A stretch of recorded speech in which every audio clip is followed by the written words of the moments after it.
Good morning, everybody. I'm so sorry to keep you. My name is Dr Alexandra Caples. I'm the Director of Cyber Security and Technology at Australia's Strategic Policy Institute, and it is a great pleasure to welcome everyone to this one-hour session with the authors of ASPI's recent report on Australia's semiconductor industry. So before we begin, I would like to acknowledge the traditional owners and custodians of country throughout Australia and their continuing connection to land, waters and community. I do so from the land of the Ngunnawal and Ngambri people in Canberra, and I pay my respects to them, their cultures and their elders, past, present and future. Today's session aims to have our ASPI authors unpack some of the issues and recommendations set out in their most recent report, the Semiconductor Manufacturing Moonshot, Securing Semiconductor Talent. That report builds on an earlier ASPI paper published in 2022, which laid out the strategic reasons as to why Australia should pursue a homegrown semiconductor manufacturing ecosystem. And it's also a response to an ASPI and AmCham Australia hosted roundtable held in Washington, DC earlier this year, which brought government, industry, academia and civil society reps together to discuss how Australia and the US can secure semiconductor supply chains. Semiconductors are obviously a critical component in all modern technologies. Every item on the Australian federal government's list of critical technologies in the national interest is dependent on them. So opting out of semiconductor manufacturing for the long term has the potential to really constrain Australia's growth as a technological nation. On the other hand, opting in, committing to and investing in a semiconductor moonshot may bring huge benefits to Australia and to like-minded nations that are also looking to diversify and assure their chip supplies. So if we're to produce chips here, Australia needs to establish appropriate facilities to convince a semiconductor manufacturer to locate a foundry here, and very importantly, in the face of a global shortage, to develop a skilled workforce to support scaled-up industry. None of that sounds easy, but fortunately our panel is here to talk us through that. I'm going to ask each panellist to speak to their particular topic for a little under 10 minutes, ideally no more than that, so that we can leave an appropriate amount of time for questions, around 20 minutes, 25 minutes or so. For members of the panel audience, I'd really encourage you to submit questions as we go using that chat function at the bottom right of the screen. Please feel free to make those general or to address your questions to a specific panellist, and you will also have the option to upvote someone else's question as we go along if somebody's already asked the question that you really wanted to ask. So our panellists today are Alex Capri. Alex is a research fellow at the Hinrich Foundation in Singapore, where he also teaches at the National University of Singapore in the Business School and at the Lee Kuan Yew School of Public Policy. He's also the author of Techno-Nationalism, How It's Reshaping Trade, Geopolitics and Society, which is available in all good bookstores now. We have Professor Robert Clark, AO. Bob is a senior ASPI fellow and a former chief defence scientist and CEO of the Defence Science and Technology Organisation. He's a fellow of the Australian Academy of Science and a distinguished fellow of the Royal Society of New South Wales. He's also currently a strategic advisor to Swinburne Uni of Tech. And Bronte Munro. Bronte is an analyst in ASPI's Washington, DC office and a member of the Pacific Forum's Young Leaders Program. Her research focuses on cyber, emerging and critical technologies and national security, with a particular interest in blockchain technologies, semiconductors, obviously, quantum and AUKUS Pillar 2. Welcome to everybody on the panel. Thank you so much for making the time. Alex Capri, if I can start with you by asking you to give us some of the global and geostrategic context for this report and then for semiconductor manufacturing more generally. Absolutely, Alex, and thank you, and welcome everybody. So as the other Alex just mentioned, we have done previously the original Moonshot report, Robert Clark and myself, and I just want to clarify one thing. We were not and are not recommending that Australia try to become a manufacturer of the world's most advanced leading edge chips. As we've laid out the Moonshot, we are actually referring to what one would refer to as legacy chips that are comprised of the entire market, from everything from medical devices to automotive chips.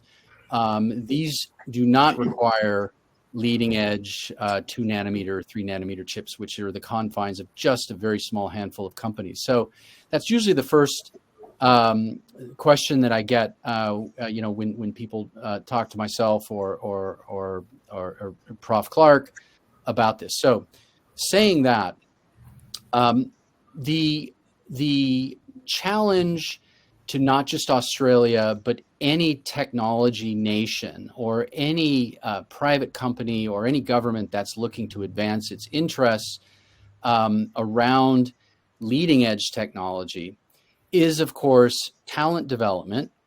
And it's about the ecosystems that need to be developed to perform leading edge research and development, and to produce and develop engineers, nano engineers, semiconductor focused engineers, and a whole gamut of different STEM related fields that support technology, and in this case, the moonshot.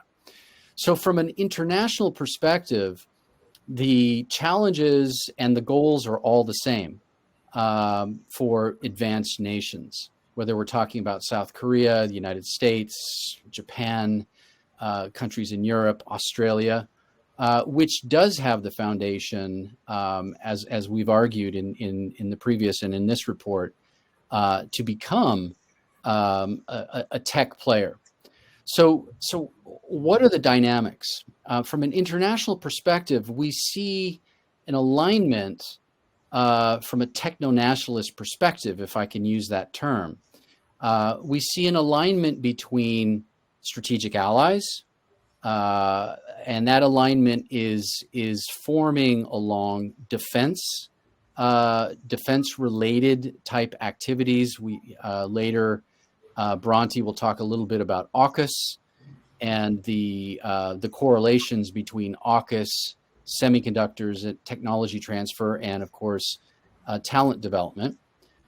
So there's that relationship between strategic allies and around this idea of right shoring or friend shoring, which has been applied already to other strategic supply chains.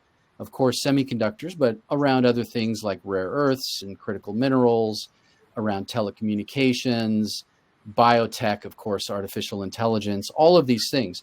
So as strategic partners and allies like the United States and Australia, or the Five Eyes Network, for example, or the Quad, or the Chip 4 Alliance, which is the US, Japan, Taiwan, and South Korea, as these types of configurations begin to coalesce around secure supply chain initiatives, it makes sense, of course, to have not only G to G contacts, but academic to academic, or university to university, and also university to corporate, along with government. So in the report, we looked at, for example, Japan-US academic talent development opportunities and the new realities as they're beginning to form. So we see that universities in the United States, such as Purdue University, other universities now, the University of Michigan, Ohio State, Cornell University, others a little bit off the so-called beaten track, Oregon State University, and of course Arizona State University, because of the activity in Arizona with TSMC and Intel. They are all now becoming very actively engaged in university to university partnerships, along with government supervision, government funding, and heavy corporate activity. Companies like Micron, NVIDIA, for example, Intel, and others, Broadcom, they're all putting a lot of money into these university ecosystems, these academic, corporate, government, technology transfer and research environments. So we expect to see more of that. Indian universities are becoming more active. I read yesterday that students, foreign students in the United States of Indian descent and from India have now become the #1 represented student body, displacing Chinese students. So just as we see academic partnerships following the security-related alliances and partnerships, we also are beginning to see the same process playing out with reshoring. So as with the CHIPS Act in the United States, with similar equivalent type acts in South Korea, Japan, Taiwan, and of course now in Europe, we see this this reconfiguration of academic partnerships around reshoring and ring fencing. So the idea of in the U.S. What has been communicated as a small yard, high fence type of approach around R&D, around tech development, innovation, is also, and of course, with export controls and sanctions, aimed at countries of concern. Within that small yard, high fence, we are seeing these university dynamics beginning to play out. So in the report, we do some specific case studies. We look specifically at Purdue University. We look at Arizona State University. I think Bronte may talk a little bit about that. And we use these as case studies to show that we are in fact seeing very, very significant new developments to support these, again, what I would call techno-nationalist objectives. And involved in a lot of this research increasingly are in the States, are defense establishment organizations like DARPA, which I expect to see more and more of that type of involvement from defense originating and defense driven organizations that will have increased influence and will affect the degree to which that high fence gets built, and that of course is going to affect which nationalities, students from which countries will be able to participate in R&D. So that again speaks to the fundamental trends. And I'll stop with this, and I'll highlight the fundamental techno-nationalist trends that are redefining or in what I would call driving a process of reglobalization, not deglobalization, but reglobalization. And so one, of course, would be the realignment of strategic supply chains. The other would be reshoring. Another would be ring fencing, and then competitive innovation. So government-funded innovation races to propel and to push forward these specific sectors, and of course talent development, and then techno diplomacy, more and more G2G efforts to basically underscore all these other areas that I've just mentioned. So those are all featured. That rationale comes out in the report, and I think with that, Alex, I'll stop there. Thanks, Alex. That has given us, I think, an excellent overview of potentially some of the drivers and developments that are shaping this context in which the reports come out and in which we're talking about developing that advanced manufacturing capacity. Certainly that reconfiguration and reshoring around academic partnerships and government partnerships. Of course, the other part of that will be industry. Bob, Alex just has given us that excellent overview of why that's important. So how do we get there? What are the sort of practical and key steps Australia needs to take to move us eventually towards that capability? Yes, thank you, Alex, and the two Alexes, should I say. I'd first like to thank those online for this webinar, for their interest in our report, particularly US friends and colleagues in Washington, DC, and Australian participants. And so good evening and good morning to you, respectively. To achieve Australia's defence and security priorities outlined in the Defence Strategic Review and committed to through technology sharing agreements, particularly AUKUS, Australia needs to plan for what sovereign capabilities are required to support those goals in the long term, and semiconductor manufacturing is a necessary foundation to develop. We contend that if Australia opts out of semiconductor manufacturing, it will severely constrain its growth as a technological nation and its ability to secure its national interests.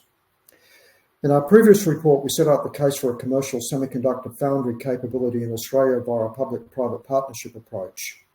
Central to that approach are attractors of government catalytic funding and incentives, and specifically upscaling the Australian National Fabrication Facility network's semiconductor research and development capability by the establishment of a full wafer pilot production prototyping facility with industry-compatible fabrication tools.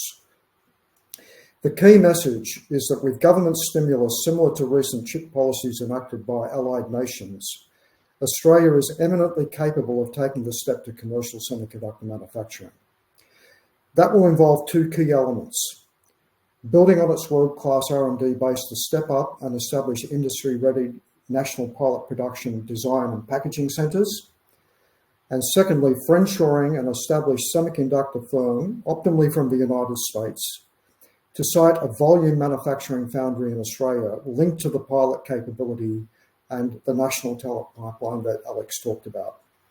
We estimated that an Australian government investment and financial incentives of $1.5 billion would stimulate a total of close to $5 billion of semiconductor manufacturing activity. Breaking this down, we outlined that in addition to the $400 million existing investment in AMF, there could be an additional $400 million to upscale AMF to commercial pilot production prototyping capability with industry-ready tools in the dedicated facility, $400 million to establish a sovereign design centre for both compound semiconductor and silicon CMOS chips. That will be phase one, a total of $800 million.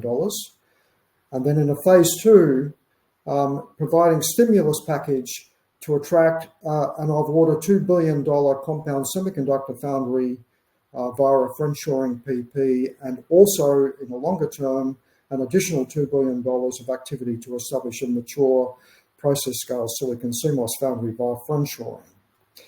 I emphasise that those $2 billion amounts are not being provided by Australia. That would be what the friendshore company would be investing.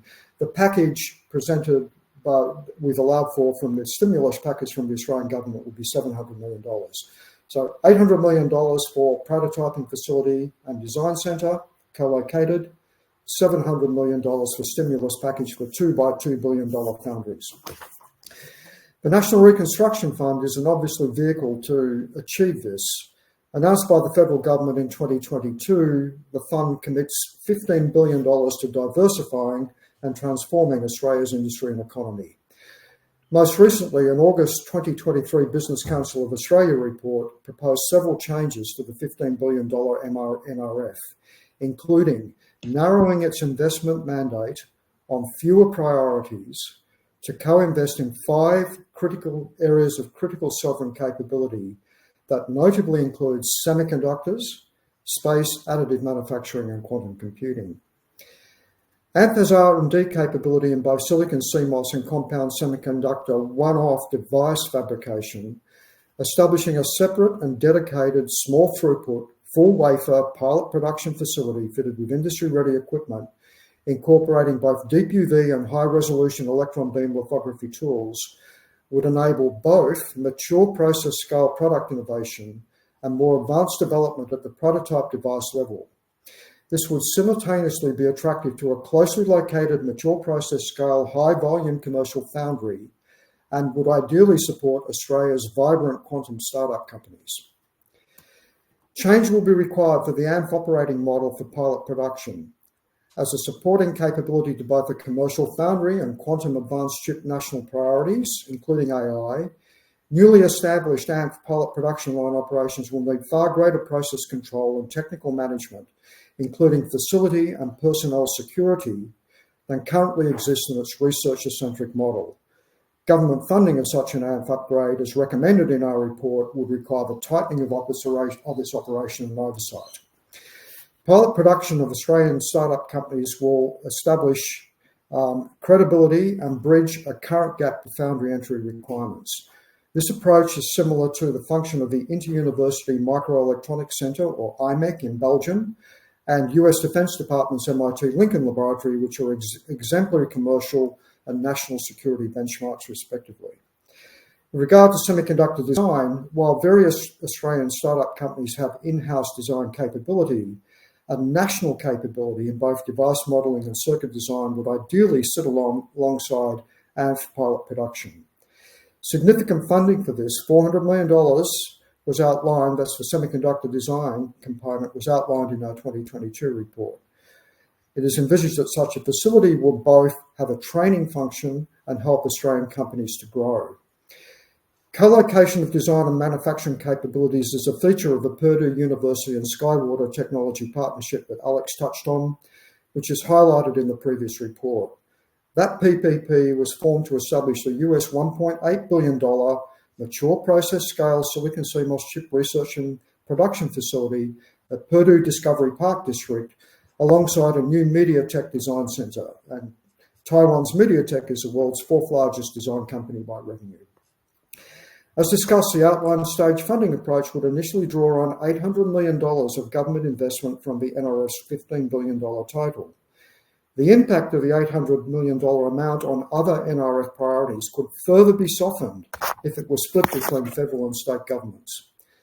An examination of the New South Wales and Queensland ecosystems in our report highlights the development potential for these states to serve as the industry base for Australia's domestic semiconductor manufacturing capability. Victoria and South Australia also have strengths, and similar analyses could be assembled for them. This examination is also intended to draw policymakers, industries, and academia's attentions to their role within the moonshot and highlight avenues for collaboration.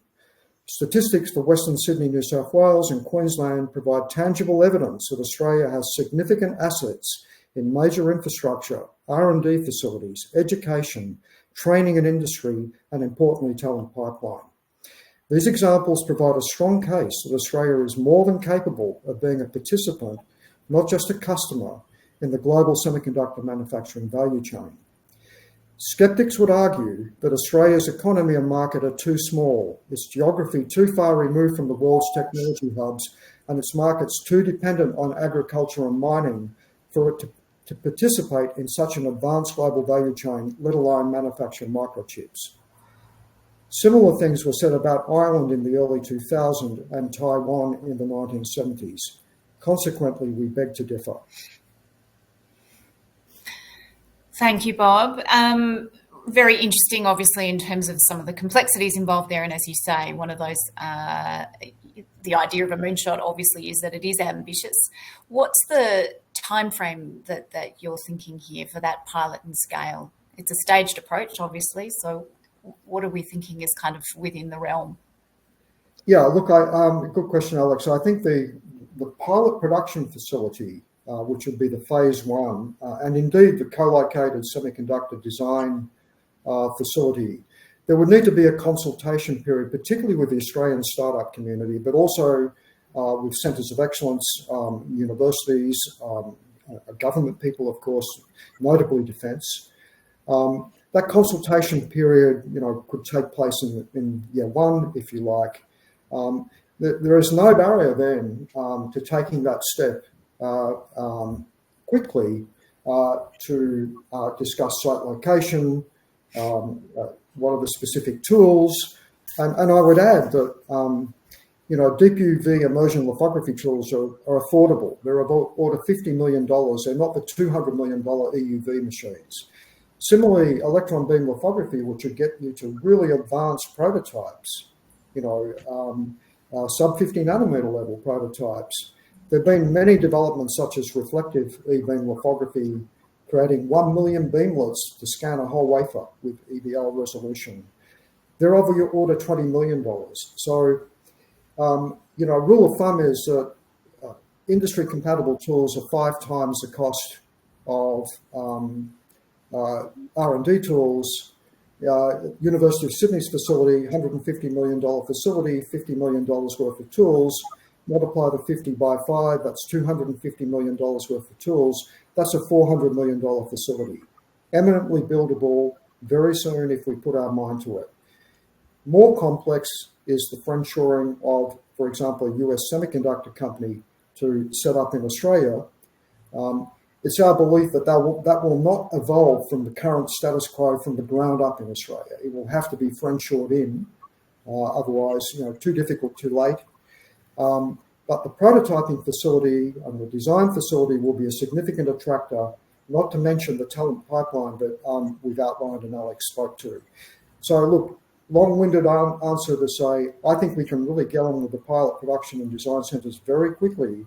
It could be shared between federal governments and state governments. We have the infrastructure there, as we've outlined, ready to go.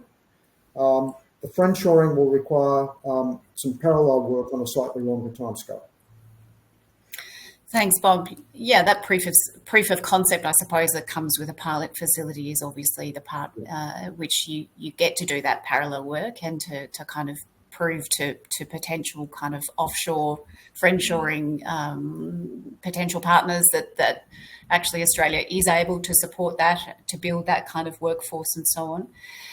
Bronte, some of those steps that Bob's just outlined, they're pretty ambitious, obviously, particularly in terms of attracting that global semiconductor manufacturer at the mature process scale. But there are some precedents. The report goes into a couple of the things that we've already seen, or at least case studies, I suppose, that offer an idea of how that might be done. So what are the key learnings there? What can we sort of take from lived experience in other parts of the world? Yeah, thanks, Alex. And thanks, Bob and Alex, for setting the scene for both the global trends in talent pipeline and development, but also how Australia can go about achieving this.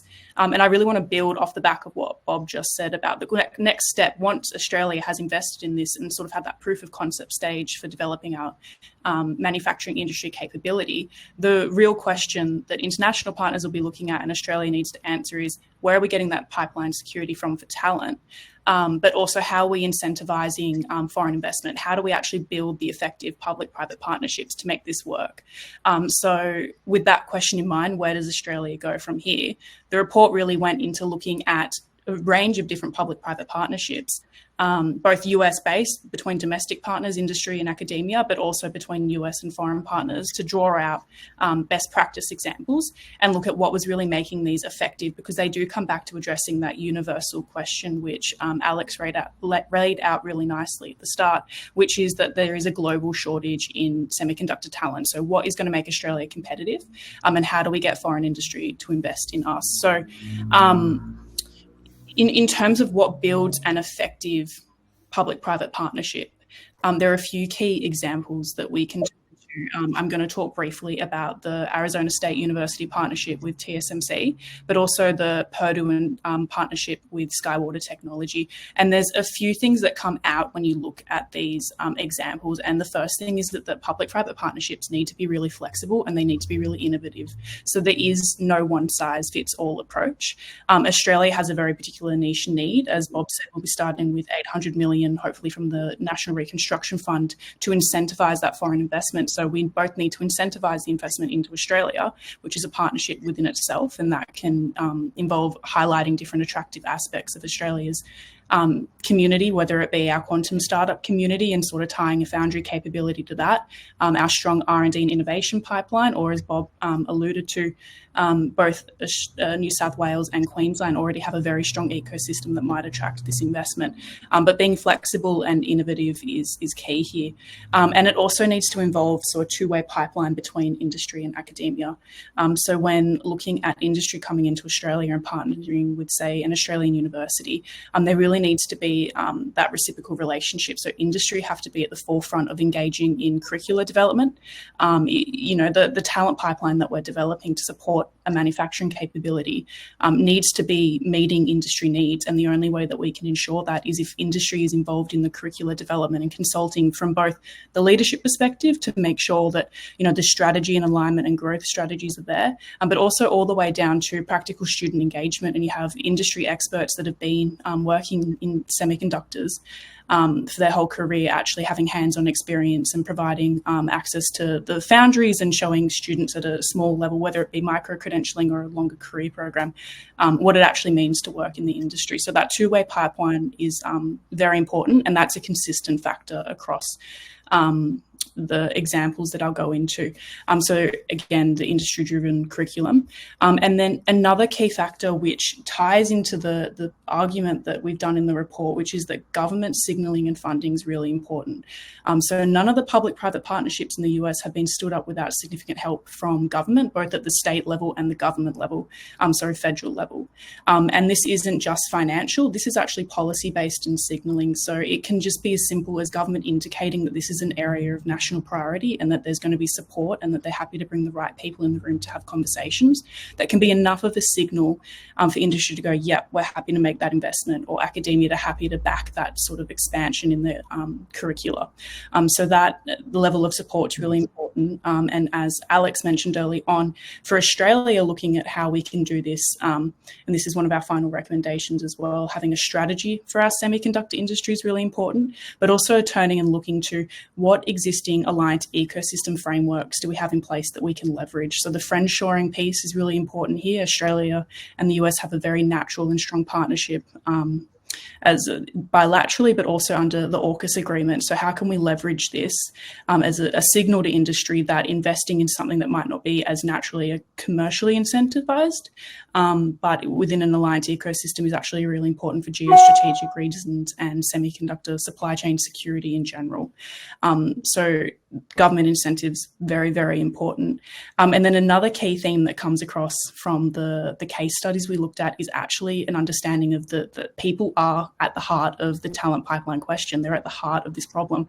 So there's actually a huge question around cultural considerations. So if you're looking to incentivize foreign students to come in and work in, whether it be in your industry, or you're looking to boost connectivity between hubs, say TSMC have been training a lot of ASU students in the facilities in Taiwan, you have to have questions around where are these students living, how incentivized are people to uproot their lives and go learn a very specific skill to support an industry need. This also comes down to advertising the semiconductor industry and microelectronics and those career paths as an attractive career path. At the moment, we're competing with AI, we're competing with quantum, we're competing with biotech, these really shiny industries that have financial incentives attracted to them. There's a clear, tangible output. Everyone knows what ChatGPT is. Not a lot of people have a concept of what a semiconductor foundry is. So there's actually just a baseline people level that I think policymakers, industry, and academia all have a role in thinking about how they can promote it as a nationally important career path, but also one that is just needed to sustain our basic lifestyle. Like semiconductors underpin everything from critical technologies to the dishwasher we use every day.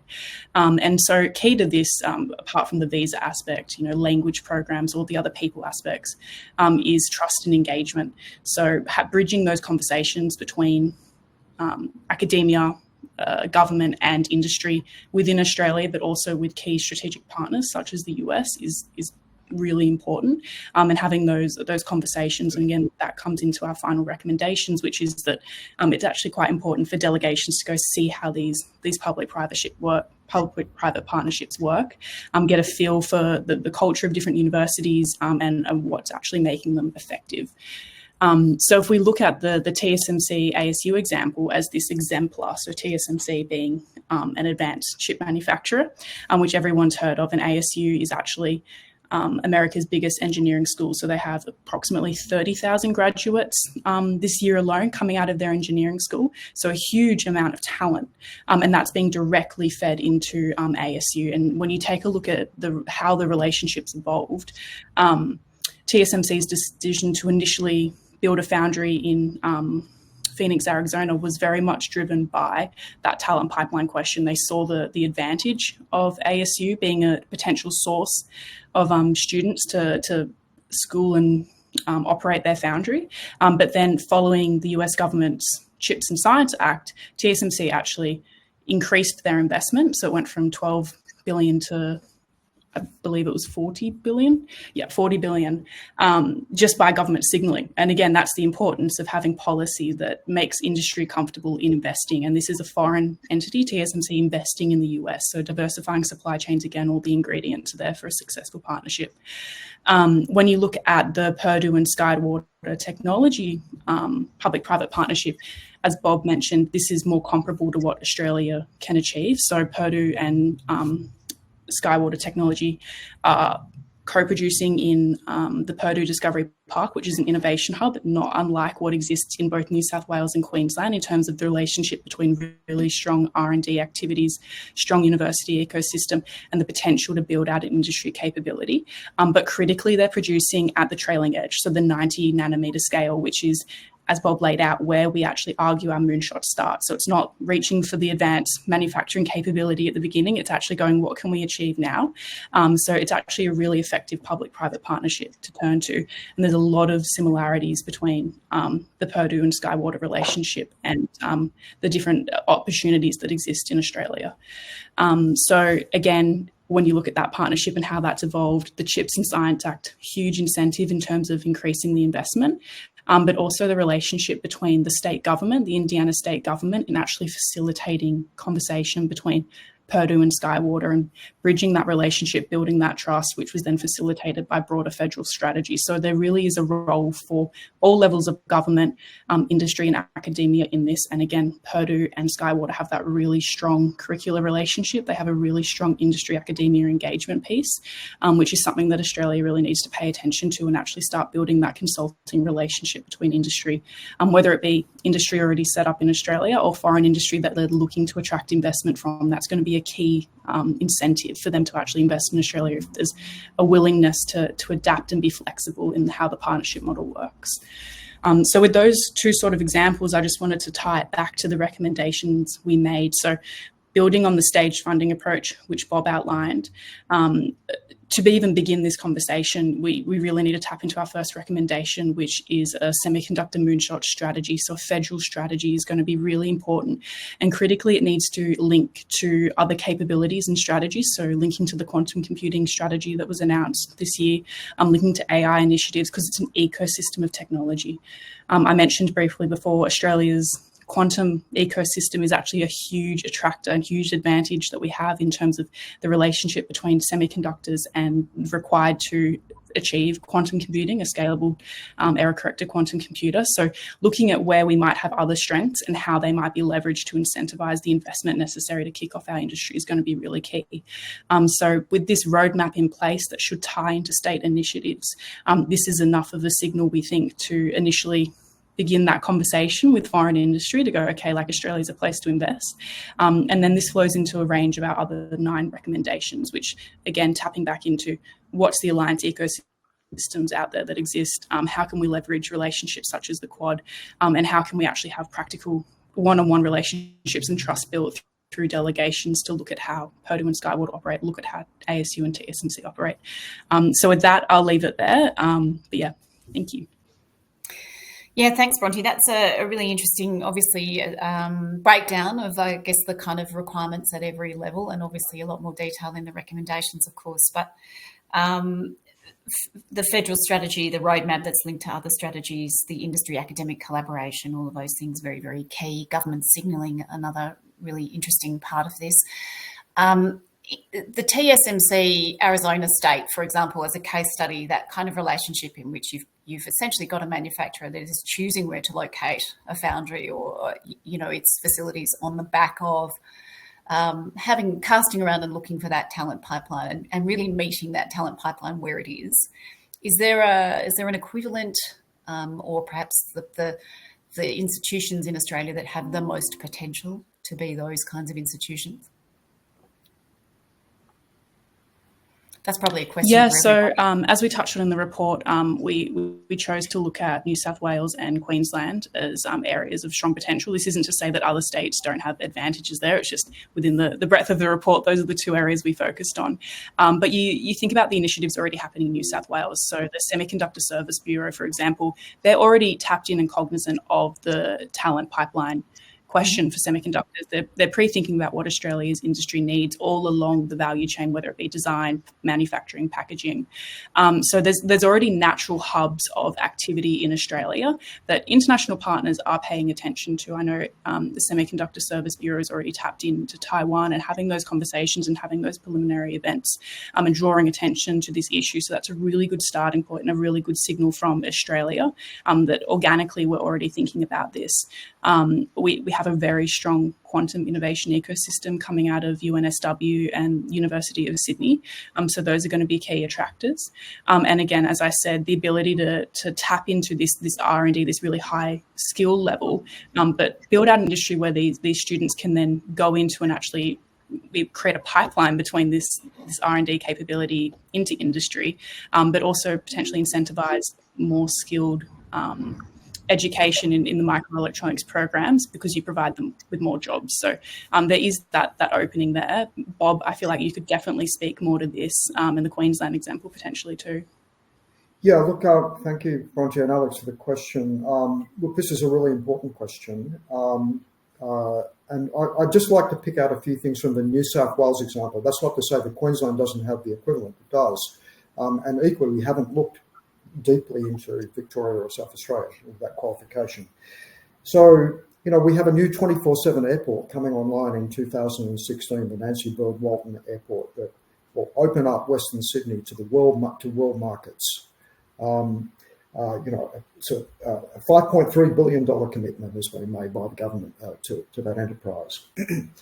Within the Western Sydney City deal, there's a $190 million livability program, which is essential in our talent pipeline considerations. And there's also a housing package.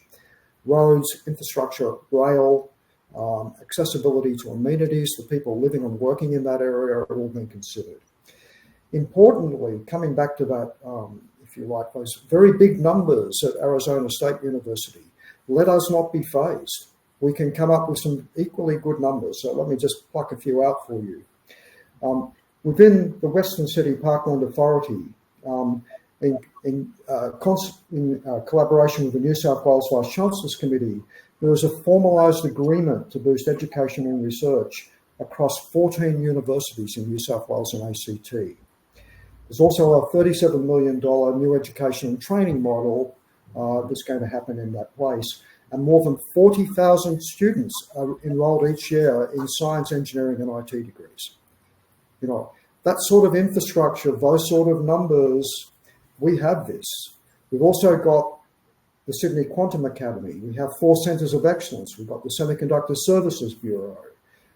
We've got the New South Wales node of the Australian National Fabrication Facility.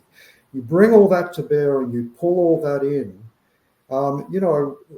let's not be too shy. We would be quite comparable, I think, with the Purdue Skywater scenario. And I just had one last thing by way of risk and risk appetite. I was just very touched yesterday to read of Frank Borman's obituary, the commander of Apollo 8. This is a moonshot that we're talking about.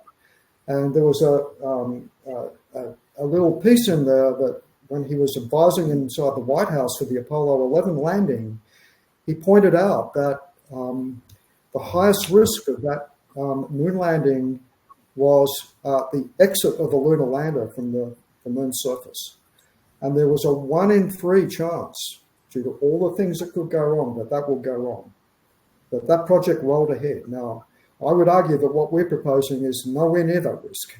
Yes, there's risk, but, that was the greatest generation, arguably. And, I think these days that we tend to be very risk averse in how we approach these things. We need to see this in perspective. If this is a moonshot, we have to have a can-do attitude. Thanks, Bob. We have some really excellent questions coming through, and I'm conscious of a time, so I'm going to throw a couple to each of you just to sort of see which you care to address. You can have a look at them yourselves in the questions panel, but to cover off on a couple of these things, all of these strategic investments globally can be market distorting in an industry that is famously cyclical. How do we ensure commercial viability in an industry where Australia has little experience? Is there anyone who'd like to have a particular crack? Alex, perhaps? Yes, thanks, Alex. That's a great question. I was eyeing that. I think this is, I encounter this all over the world when I talk to investors, when I talk to people in the corporate sector about techno-nationalism and these types of big initiatives. And I think we have to step back and we have to look at this logic and this rationale through a major paradigm shift. All right. And the paradigm shift is that we no longer live in a world where everything is cost justified, or primarily or singularly cost justified, right? This was the luxury that we had through the last 3 decades of globalization. Now we have to look at big decisions like this as a geoeconomic factor. So will there be swings in capacity? Will there be oversupplies at times? Will there be shortages at other times? Particularly as China forges ahead in producing large numbers of legacy chips that potentially could flood the market. What this means is that we have far more active governments intervening in markets, and that is just the reality. Whether it's more tariffs, dumping, countervailing tariffs on the one hand, and whether it's more subsidies on the other hand to produce more localized capabilities. And remember that the moonshot is not just driven by geopolitics. The moonshot is driven by fear of the next pandemic and massive supply chain disruptions, again, because of single source supply chains. And it's driven by, if I dare say, by visionaries who are looking at climate change issues and, the necessity to reduce carbon footprints and to try to regionalize and localize production, which, I think as technology evolves and we see more and more effort to reshore, this is just the reality. So this is not a cost-driven only analysis. This is an analysis based on these other factors.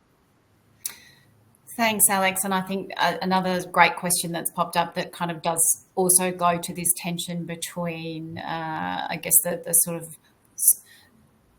requirement for sovereignty around, innovation and so on. So question, potentially Bronte or Bob, you might want to take this. How to prevent a sovereign design centre from taking commercial opportunities away from SMEs already doing semiconductor design in Australia?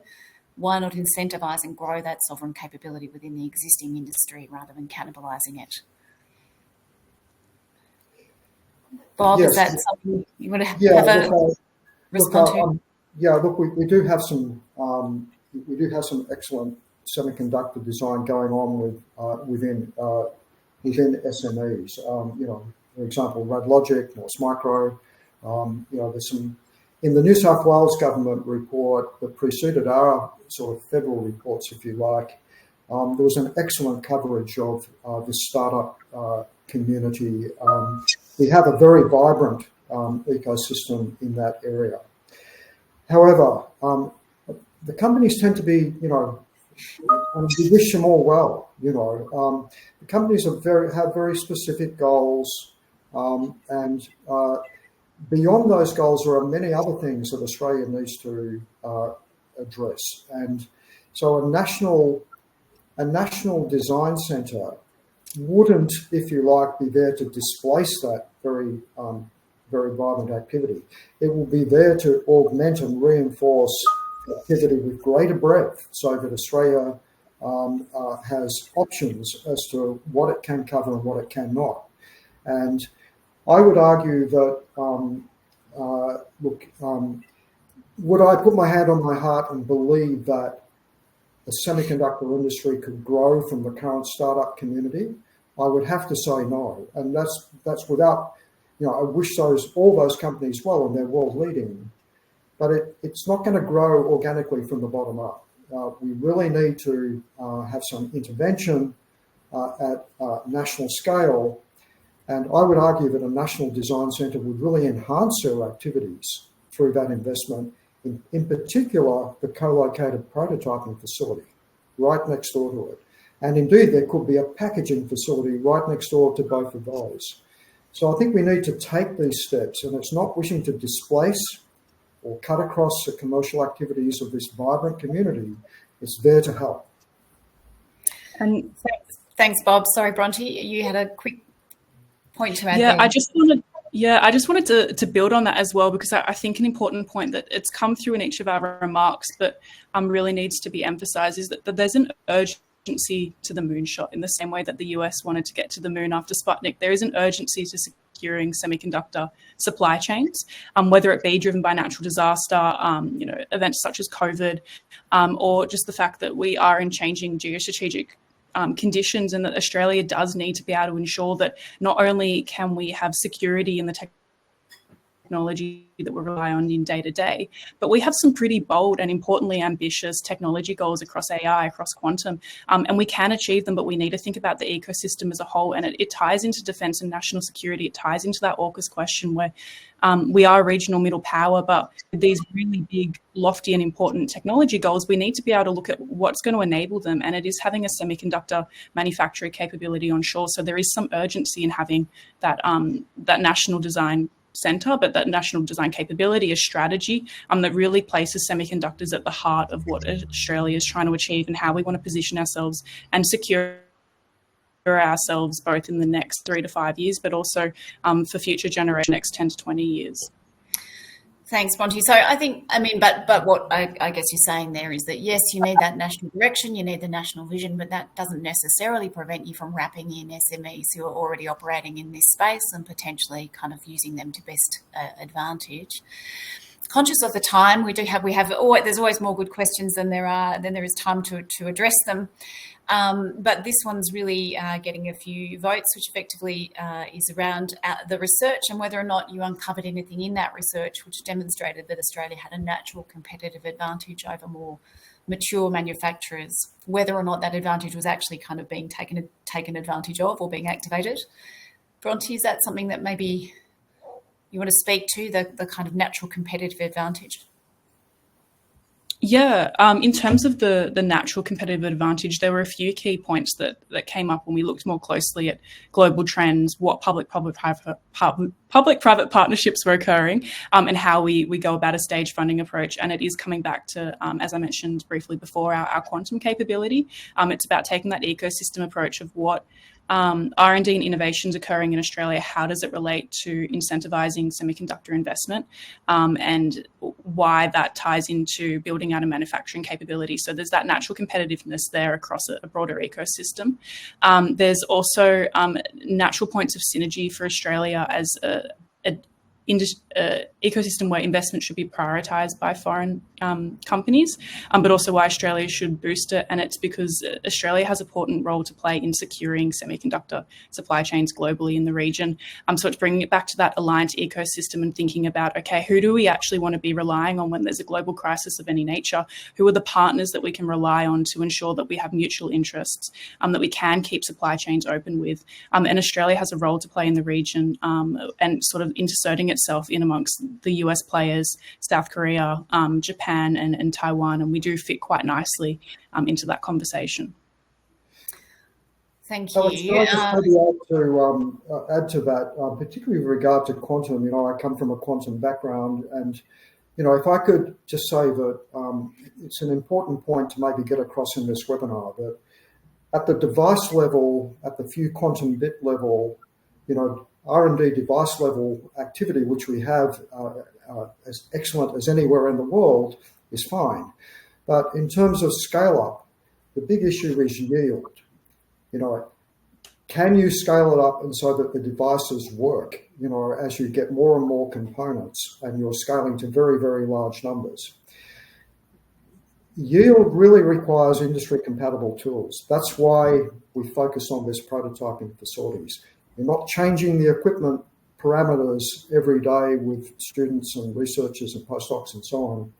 It's a strictly run process, accessible to our quantum startup companies. So, all of this is interleaved, and with a high resolution capability within that prototyping facility and a high yield, then the quantum ecosystem and the startups can make good use of that to move themselves along where quantum is at the moment in the intermediate scale of its evolution.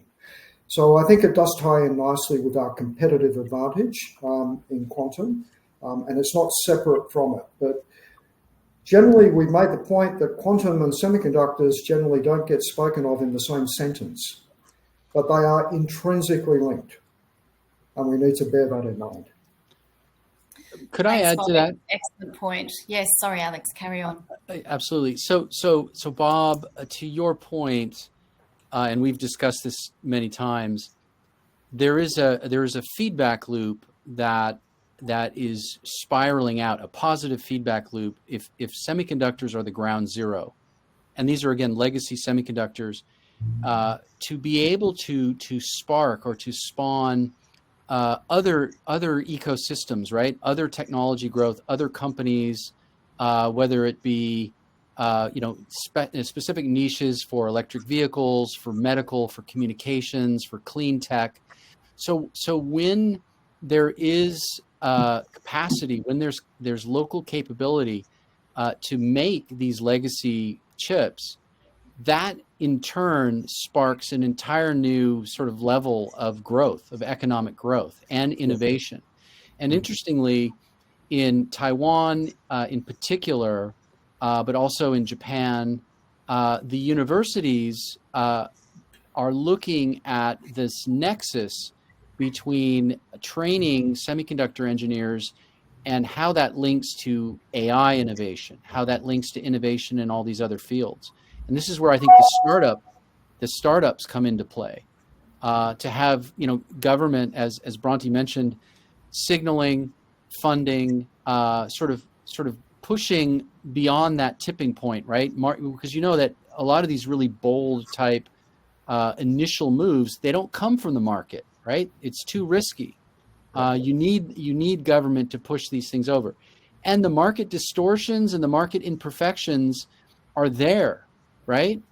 They're there initially, and it's messy, and it takes a while to reach different kinds of equilibrium. But without these types of public-private partnerships, they just don't happen. And we've seen that time and time again through the moonshot in the United States, and through many through Semtech, which was in the States, to push the U.S. semiconductor industry, again over the edge, and then many of these different initiatives that are funded through DARPA that produce these spillover effects into so many other industries and so many other niches. So I think it's a positive, and semiconductors are a public good, right? So if water is a public good, electricity is a public good, roads are a public good, you have to spend what it takes to make them and to build them, right? That is as good a line to end on, I think, Alex, as I will find. I've forgone doing too much of a summary in order to kind of maximise some of the questions, all of which are very good, and we have unfortunately not been able to get to all of them. I think what we might hope to do is perhaps collate those and address in perhaps a slightly different format, maybe send out a couple of responses to people individually or perhaps to this group. But look, thank you so much. I do think that was a really interesting conversation. Certainly great to have people who have an interest in it and expertise in this area talking to the authors of this report. Many complex challenges here. I do want to thank attendees for hanging on. I know that the time difference between here and the States is not always kind. So really appreciate everybody committing to this and the excellence and the quality of the questions as well as the presentation. It just remains for me to thank the panellists and the attendees for a really interesting and informative conversation, and we hope that it's that it's an ongoing conversation, and I look forward to Moonshot 3. Thanks so much, panellists and attendees. Really appreciate it. Thanks, Alex. Thanks, Alex. Thanks, everyone. Bronte, Bob. Thanks, everyone.